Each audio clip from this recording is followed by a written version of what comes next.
À Dakar, il y a quelques mois en arrière, le temps perdu se mesurait en kilomètres. Les kilomètres de bouchons qui paralysaient la ville, matin et soir. Aujourd'hui, de nouvelles routes permettent de rouler à toute vitesse et de gagner en temps. Une batterie de mesures engagée par le gouvernement du Sénégal pour lutter contre les sempiternels embouteillages dans la région de Dakar. Et parmi les solutions, la réalisation de l'autopont sur la VDN à hauteur de la cité Keur Gorgui, un ouf de soulagement pour les automobilistes.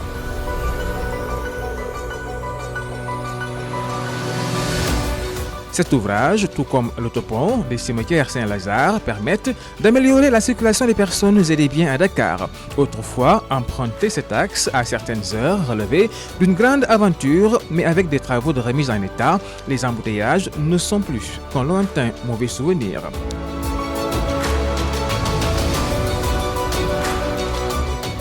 Ces ouvrages sur la VDN à hauteur de la cité Keur Gorgui et des cimetières Saint-Lazare, déjà réceptionnés, comportent un volet aménagement avec des espaces de repos, des endroits propices pour des moments de tranquillité.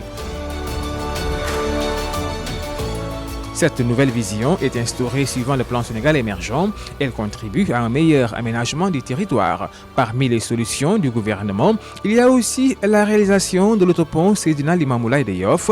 Ouvert ce 23 décembre, il s'inscrit dans la dynamique de rendre fluide la circulation.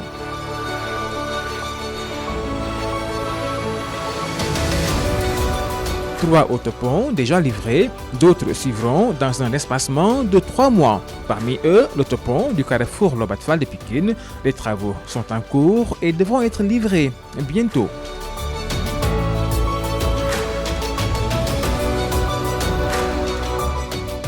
Ces autoponts entrent dans le cadre de l'ambitieux programme de construction de 18 autoponts et ponts, dont 13 à Dakar et 5 dans les régions comme Sédhiou, Saint-Louis et Ziguinchor, entre autres. À terme, 5390 mètres de linéaire de ponts seront réalisés et 11 km de bretelles de raccordement pour améliorer la circulation des personnes et des biens. Des mesures prises par le gouvernement du Sénégal par le biais du ministère des Infrastructures, des Transports terrestres et du désenclavement pour un coût global d'environ 137 milliards de francs CFA pour une meilleure mobilité urbaine.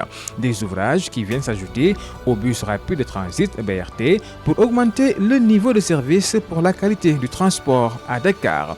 Et dans les régions, ces ouvrages permettront de développer des secteurs comme la pêche et l'agriculture, mais aussi le tourisme, sans compter un meilleur rééquilibrage pour l'accès des populations à l'éducation et à la santé.